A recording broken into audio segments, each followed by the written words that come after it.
More of ladies தான் ஜென்ரலா பியூட்டின்னா இப்போ லேடிஸ் தான். பட் இப்போ ஜென்ஸும் பயங்கரம் வர ஆரம்பிச்சாங்க. காரணம் என்ன நினைக்கிறீங்க? ஏன்னா அவங்களுக்கு வந்து they feel so left out. இப்போ நாங்களே பார்க்குறோம், கேர்ள்ஸ் வந்து நல்லா மேக்கப் பண்ணியிருப்பாங்க, இந்த பையன் வந்து ரொம்ப பரிதாபமா நின்றுட்டு இருப்பான் பக்கத்துல.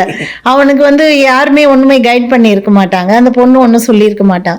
பட் அவனுக்கு வந்து லைட்டா ஒரு ஃபவுண்டேஷன் இல்லை ஒரு ப்ரைமர் மட்டும் போட்டுக்கோ அப்படின்னு சொன்னா he'll be so happy. Because எல்லா போட்டோஸ்லயும் அவனும் அந்த பொண்ணுக்கு ஈக்குவலா நல்லா இருப்பான் பார்க்க. பட் ஜென்ஸ்னால நேச்சுரலா இப்போ ஒரு ரஜினி இம்மா இருக்கிறது, மேன்லியா இருக்கிறது, ரகடா இருக்கிறதுன்றதுன்னு ஒரு ஃபீல். அதுலயும் நோ மேக்கப்னு ஒண்ணு இருக்கு. சோ இப்போ நோ மேக்கப் வேர் நோ மேக்கப். ஆமா, ஃபார் எக்ஸாம்பிள் இப்ப ரஜினி அப்படியே வராருன்னு நீங்க நினைக்கலாம், பட் கண்டிப்பா அவரும் ஏதோ ஒண்ணு போட்டுட்டு தான் வருவார். அதாவது ஒரு பிரைமர் மாதிரியான சீன்ல ஒரு பாக்கெட்ல தான் பாத்தீங்களா? சோ ஒரு பிரைமர் மாதிரி இருக்கும். அது ஒரு ஈவன் ஃபினிஷ் கொடுக்கும் ஸ்கின்னுக்கு, ஆனா போட்டதே தெரியாது. ஆன்டி ஏஜிங்க்கு அது உண்மையிலேயே பாசிபிளா இல்ல வித்தையா சும்மா காமிக்கிறீங்க? கண்டிப்பா பாசிபிள்.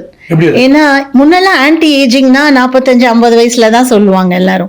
பட் இப்பெல்லாம் வந்து 25 வயசுலயே எனக்கு வந்து ஏஜ் ஆயிட்ட மாதிரி இருக்கு மேம், எனக்கு கண்ணு கிட்ட அது தெரியும். ஆன்டின்னா பேர் அதனால ஆன்டி ஏஜிங். அப்ப அங்கிள் ஏஜிங் என்ன சொல்றது?